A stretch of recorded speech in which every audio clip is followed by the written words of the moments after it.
Brahmde and Nagram. Key feature of the early medieval South India. Brahmde and Nagram are two pivotal socio-economic and administrative institutions of the early medieval South India, particularly prominent under the Pallavas, Pandyas, and the Imperial Cholas (600 से लेकर 1300). They represent a distinct form of settlement and local self-governance, crucial for understanding the region's land tenure and urban-rural development. Brahmdeh-Nagram were the two pivotal socio-economic and administrative institutions. क्या था socio-economic था और administrative institution of the early medieval South, particularly prominent under the Pallavas, Pandyas and the Imperial Cholas 600 से लेकर 1300 ईस्वी. They represent a distinct form of settlement and local self-governance, crucial for understanding the regions of the land tenure and urban-rural dynamics. Brahmdeh, the priestly land grant. Brahmdeh literally means gift to Brahma.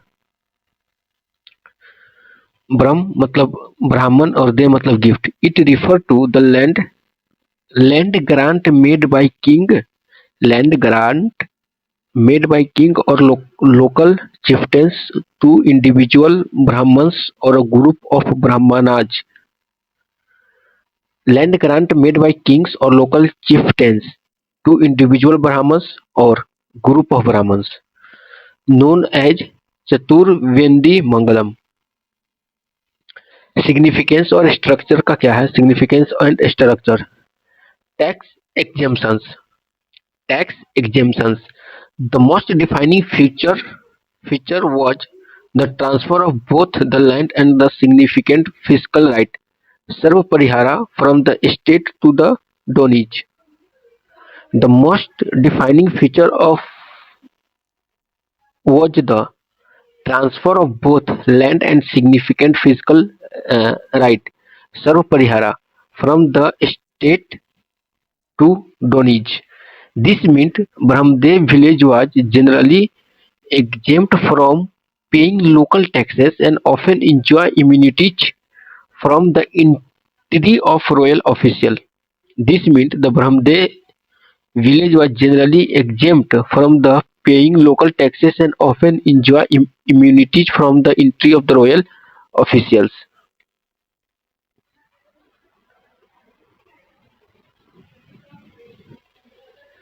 Brahmadev और नगरम प्रारंभिक मध्यकालीन दक्षिण भारत, विशेष रूप से पल्लवों, पांडवों और शाही चोलों लगभग 600 से 1300 ईस्वी के तहत प्रमुख दो महत्वपूर्ण सामाजिक, आर्थिक और प्रशासनिक संस्थान थे.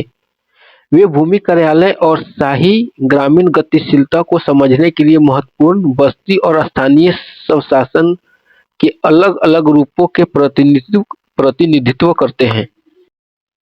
ब्रह्मदेव पुरोहित को दिया गया भूमि अनुदान. ब्रह्मदेव क्या होता था? पुरोहित को दिया गया भूमि अनुदान.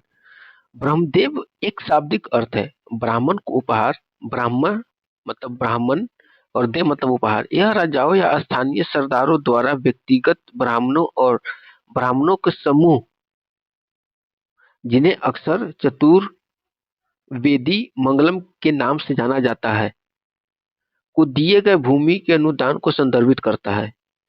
ये राजाओं या स्थानीय सरदारों द्वारा व्यक्तिगत ब्राह्मणों और ब्राह्मण के समूहों को दिए गए भूमि अनुदान को संदर्भित करता है. महत्व और संरचना. कर से छूट. सबसे परिभाषित विशेषता यह थी कि भूमि और महत्वपूर्ण राजकोषीय अधिकार दोनों एक राजा से दानग्रही को हस्तांतरण कर दिया जाता था. इसका मतलब था कि ब्रह्मदेव गांव को आम तौर पर स्थानीय करों को भुगतान करने से छूट दी जाती थी और अक्सर शाही अधिकारियों के प्रवेश से भी मुक्त प्राप्त होता था. सबसे परिभाषित विशेष यह थी कि भूमि और महत्वपूर्ण राजकोषीय अधिकार दोनों का राज्य से दानग्रही को हस्तांतरण कर दिया जाता था. इसका मतलब यह था कि ब्रह्मदेव गांव के आम तौर पर स्थानीय करों का भुगतान करने से छूट दी जाती थी और अक्सर शाही अधिकारियों के प्रवेश से भी मुक्त प्राप्त होती थी. स्वशासन. ब्रह्मदेव के ब्राह्मण निवासी सभा नामक एक स्वतः सभा के माध्यम से अपने मामलों का आयोजन करते थे। ये सभाएं अत्यधिक परिष्कृत थी और सभी आंतरिक प्रशासन के लिए जिम्मेदार थी, जिसमें भूमि विवादों का प्रबंधन, मंदिरों का रखरखाव, जल संसाधनों का विनियम और छोटे करों का संग्रह शामिल था। सभा के चुनाव और कार्यप्रणाली के विस्तृत नियम चोल काल के उत्तर मेरूर शिलालेखों में प्रसिद्ध रूप से प्रलेखित है।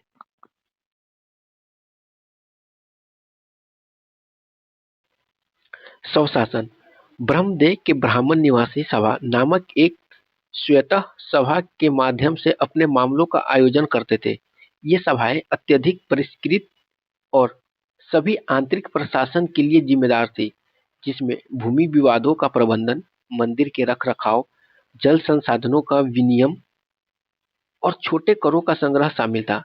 सभा चुनाव और कार्यप्रणाली के विस्तृत नियम चोल काल के उत्तर मेरूर शिलालेखों में प्रसिद्ध रूप से प्रलेखित है। सामाजिक सांस्कृतिक भूमिका। ब्रह्मदेव गांव वैदिक शिक्षा और रूढ़िवादी संस्कृति के केंद्र के रूप में कार्य करते थे। ग्रामीण क्षेत्रों में सांस्कृतिक और ब्राह्मणी परंपराओं का प्रसार करते थे।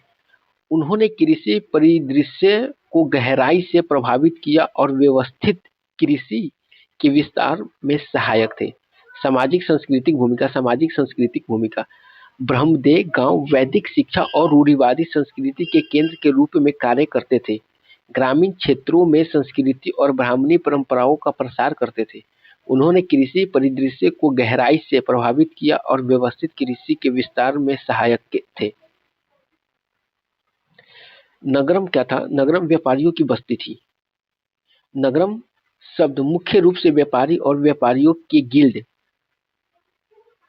नगरातर द्वारा बसाए गए शासित एक बस्ती या नगर को संदर्भित करता है।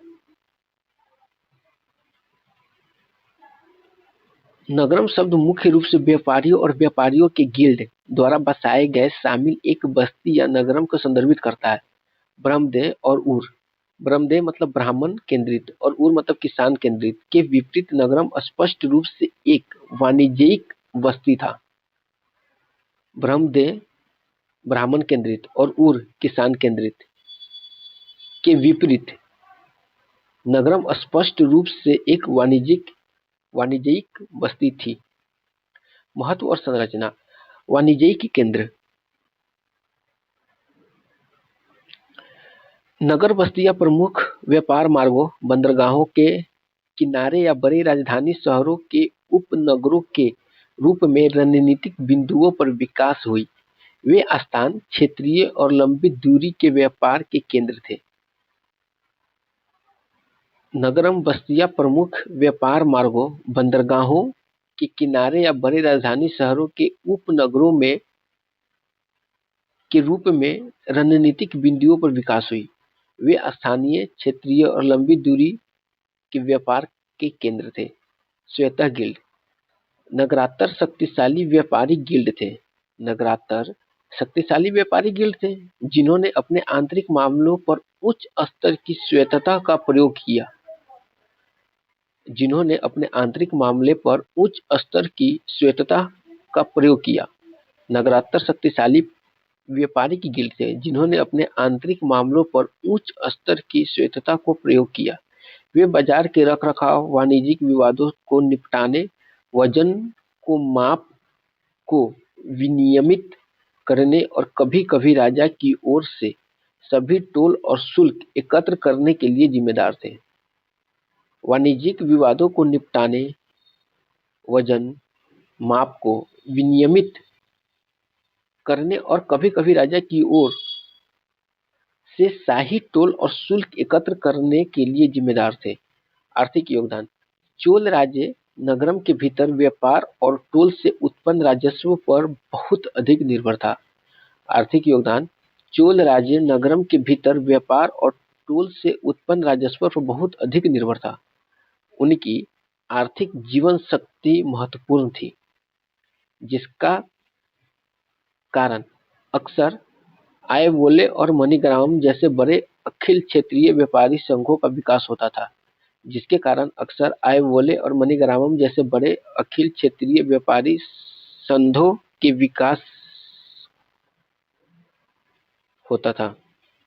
विशेषता की बात करें ब्रह्मदेव और नगरम में, तो प्राथमिक निवासी ये ब्राह्मण, व्यापार और व्यापारी नगरोत्तर कहा जाता है, और चतुर्वेदी मंगलम कहा जाता है ब्राह्मण जहाँ रहते हैं। वैदिक शिक्षा, मंदिर प्रबंधन और कृषि का काम करते थे। ये व्यापार, वाणिज्यिक और शिल्प उद्यान का काम करते थे। शासी निकाय की बात करें तो सभा होता था, व्यापारियों का गिल्ड या सभा होता था, भूमि राजस्व छूट होती थी, कृषि विस्तार था। राज्य और नगरम की बात करें तो राज्य के राजस्व का स्रोत टोल और शुल्क। ब्रह्मदेव और नागर दोनों पूर्व सामान्य किसान सभा के साथ प्रारंभिक मध्यकालीन भारत में स्थानीय प्रशासन की आधारशिला थे, जहां ब्रह्मदेव ने सभा के माध्यम से एक शक्तिशाली भूमिधारी पुरोहित वर्ग और विकेंद्रीकृत स्थानीय शासन को बढ़ावा दिया। वहीं नगरम ने अपने व्यापारी गिल्डों को संगठनात्मक दक्षता के माध्यम से साम्राज्य की वाणिज्यिक अर्थव्यवस्था और शहरी विकास को बनाए रखा। चोल साम्राज्य में प्रशासनिक प्रभागों की छवि जिसमें ब्रह्मदेव और नगरम शामिल हैं।